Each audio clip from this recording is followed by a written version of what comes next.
होना चाहिए और स्टेटमेंट मीडिया का काम होना चाहिए कि केवल माने आप न पक्ष न विपक्ष, बिल्कुल तरह से निष्पक्षता के साथ आप लोगों को खबर चलानी चाहिए, तभी जाके इसकी साख बचेगी। सर एक और प्रश्न है, प्रश्न ये है कि सर मनीष कश्यप या कोई भी चैनल इस खबर को चलाया, उस पर पुलिस बेहिचक कार्रवाई करे और पुलिस कर भी रही है सर, बहुत अच्छा काम है सर। लेकिन मेरा प्रश्न ये भी है सर कि इस तरह के भ्रामक खबर फैलाने वाले, चाहे वो इंडिविजुअल हो, राजनेता हो या कोई और भी मीडिया हाउस, मैं नाम ना कहते हुए प्रिंट मीडिया हो या नेशनल चैनल हो, वो लोग भी अगर इस खबर को पहले अगर फैलाए हैं तो क्या उन पे कार्रवाई नहीं होनी चाहिए सर? देखिए, ये बहुत ही अच्छा प्रश्न है आपका। ये चूंकि आम जनताओं का भी ये बीच में एक जो बातें चल रही है, तो देखिए एक चीज़ आप लोगों ने पूछा, हालांकि हमारा जुरिडिक्शन किसी के मैं प्रवक्ता के तौर पर नहीं हूँ, लीगल पॉइंट पर आप मुझे बताएंगे तो मैं बताऊंगा कि क्या चीज़ हो सकता है। लेकिन आपने कहा, लेकिन दूसरी बात है कि एक जुरिस्प्रूडेंस का एक सिद्धांत है कि न्याय केवल होना नहीं चाहिए, न्याय होते दिखना भी चाहिए।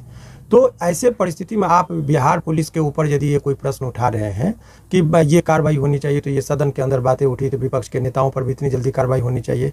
कुछ न्यूज़पेपर का जिक्र हो रहा है जो बहुत ही प्रतिष्ठित न्यूज़पेपर हैं, उनके खबर का भी भ्रामक खबर की श्रेणी में जो लोग कह रहे आना चाहिए, तो उनके तरफ भी यदि कोई कार्रवाई हो रही है तो उस कार्रवाई को भी लोगों के बीच में यदि बिहार पुलिस को देखना चाहिए कि हम किसी एक व्यक्ति पर पक्षपाती होकर कार्रवाई नहीं कर रहे हैं, हम सभी लोगों को सामान्य रूप से देख रहे हैं। और 26 न्यूज़ चैनलों का जो अलग अलग URL का जो जिक्र किया जा रहा है, तो यहाँ से एक कहीं अफवाह न फैल जाए। तो ऐसे परिस्थिति में भी बिहार पुलिस को नज़र रखनी चाहिए कि भाई कहीं अराजकता की स्थिति ना आ जाए। देखिए 1857 ईस्वी का विद्रोह जो होता है एक अफवाह पर आधारित था, गाय और सुअर की चर्बी की बात कही गई थी और ब्रिटिश हुकूमत हिल गई थी। तो अफवाह यदि है तो अफवाह को फैलने नहीं देना, ये भी जो है शासन और प्रशासन का काम है। तो एक अफवाह को आपने दबाने के लिए दूसरा अफवाह भी आ रहा है बाहर कि कुछ खास व्यक्ति को टारगेट करके ये कार्रवाई की जा रही है। तो ये जो अफवाह है उसको या लोगों में भ्रम न जाए, इसके लिए भी स्पष्टता से बिहार पुलिस को सारी चीज़ों को दिखानी चाहिए। ये उनके लिए भी और राजहित के लिए भी जरूरी है। सर एक सवाल है, मनीष कश्यप के ऊपर इतना जल्दी कार्रवाई कितना उचित है?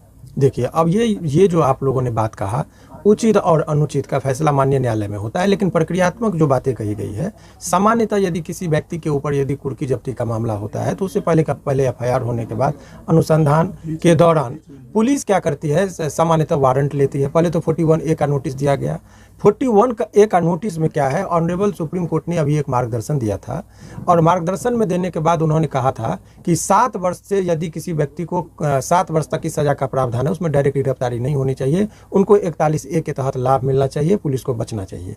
लेकिन इस केस में भी 41 का नोटिस दिया गया, बहुत सारे लोगों को दिया गया। लेकिन एक जो लोगों के बीच में जो इसके अभियुक्त हैं, उन लोगों को 41A का नोटिस का कंप्लेंस करने में समस्या ये आ रही है कि अभी एक राकेश तिवारी करके थे, उनको 41A का नोटिस गया था, उस नोटिस के कंप्लेंस करने के लिए गए तो उनकी गिरफ्तारी दिखा गई। तो ये जो है सो तो उसका कोई कंप्लेंट इंफ्रैक्चर्स कर जाएगा। इस बात को माननीय न्यायालय में भी इस पिटीशन में रखा गया है, ये बात ऑन रिकॉर्ड जाएगी। तो इस बात का कि कौन उचित कौन अनुचित, ये प्रक्रियात्मक क्या एरर है। जिन लोगों का मैं केस देख रहा हूँ, इस केस में मैं सभी लोगों का केस नहीं देख रहा हूँ, लेकिन अधिकतर पत्रकार का केस मैं देख रहा हूं कि उनको बचाने की जो बातें हैं, तो उसमें ये सब प्रक्रियात्मक चीज़ जहां भी एरर होगा, इस चीज़ से हम लोग न्यायालय को अवगत कराएंगे। और ये जो है सो जहां कहीं भी ये एरर करेंगे तो उस चीज़ का जो है सो हम लोग न्यायालय के समक्ष बात को रखेंगे, और न्यायालय ही तय करती है कि गलत और सही। हमारा बात होता है कि अपनी बातों को वहाँ पे रखना और जोरदार तरीके से रखना।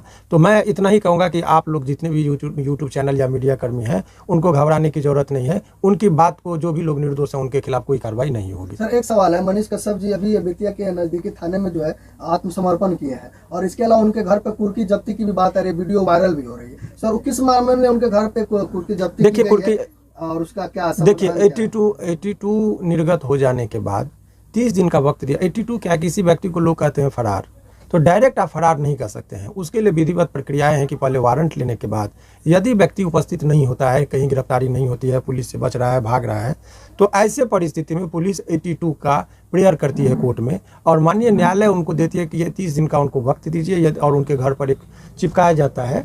और यदि वो व्यक्ति कहीं भी यदि उपस्थित नहीं होते हैं 30 दिन के अंदर, तो उनको डिक्लेयर किया जाता है एब्सकॉन्डर। ये 82 का प्रोविजन है। उसके बाद 83 के प्रावधान के तहत उनको यदि गिरफ्तार नहीं होता है, तो ऐसा कहता है कंपेलिंग चीज़ किया जाए कि मजबूर होकर वो कहीं भी हो तो वो उपस्थित हो जाए।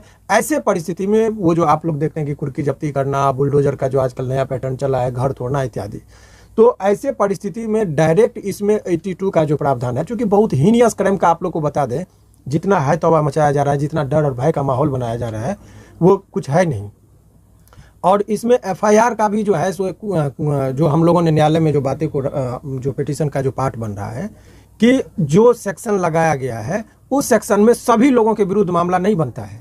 जैसे 26 लोगों की जिक्र हो रही है, अज्ञात में बहुत सारे लोगों का नाम बताया जा रहा है, तो उसमें सेक्शन में क्या क्या प्रॉब्लम है, क्या जो सेक्शन है उसका इंग्रेडिएंट इनके खिलाफ फॉल कर रहा है कि नहीं कर रहा है, तो तमाम चीज़ वो कोर्ट में और न्यायालय में आता है, तो वहाँ पर हम लोग बात करेंगे। अभी आप लोगों को बताएंगे तो वो उसमें सुधार हो जाता है, तो फिर वो अभियुक्त को निकलने में बेतिया से मनीष कश्यप को पटना कब तक लाया देखिए, ये जाएगा? ट्रांजिट रिमांड की बात होती है। वो सीआरपीसी में प्रोविजन है कि यदि कोई व्यक्ति कहीं गिरफ्तार होता है तो 30 किलोमीटर से अधिक का यदि उनको दूरी तय करनी होती है तो वहाँ से जो संबंधित जुडिशियल मजिस्ट्रेट होते हैं उनसे अनुमति लेने के बाद वो ट्रैवलिंग किया जाता है। तो ऐसे परिस्थिति में जो है सो उनको यहाँ पर लाने से पहले वहाँ से अनुमति ली जाएगी और उस अनुमति के बाद यहाँ पर माननीय पटना न्यायालय में जो है वहाँ पर उनको लाया जाएगा और इसके बाद जुडिशियल कस्टडी में देने की बात होगी तो उनको भेजा एक जाएगा। सवाल और है, पत्रकारिता की आड़ में, मतलब पत्रकारिता और सिंपैथी की आड़ में अगर आप सरकार को धमकी देते हैं तो वो कहाँ तक सही है? देखिए, ये तो फिर प्रवक्ता वाली बात हो गई, लेकिन ये बात एक चीज़ जो प्रश्न आया है इसमें, चूंकि आप लोगों ने कह दिया तो मैंने शुरुआत से कहा है कि इसमें सरकार की शक्ति का जो उन्होंने उपयोग किया और वो टारगेट, देखिए गृह मंत्रालय जो है, जनरली गृह मंत्रालय जो है अभी माननीय मुख्यमंत्री जी के पास है। लॉ एंड ऑर्डर और केस मुकदमा यदि आप देखेंगे तर्कात्मक तर्क से यदि बात किया जाए तो वो विभाग जो होता है वो माननीय मुख्यमंत्री जी के पास है। तो व्यक्तिगत यदि टारगेट जो तेजस्वी जी की जो बातें कही जा रही है, मेरा मानना है कि ये अज्ञानता बस उनके नामों का जिक्र हो रहा है, क्योंकि ये गृह विभाग जो है अभी माननीय मुख्यमंत्री जी के पास है। तो ये इनके पास स्वास्थ्य से संबंधित होता तो direct allegation you can level against Tejashwi Yadav, लेकिन ये विभाग तो इनके पास है नहीं। तो क्यों हो रहा है इस चीज़ का जवाब यदि हम देंगे तो ये पॉलिटिकल हो जाएगा, इसलिए उस पर मेरा बोलना उचित नहीं। बेल क्या कोई पत्रकार सर 180 दिन में किसी का सरकार गिरा देगी क्या?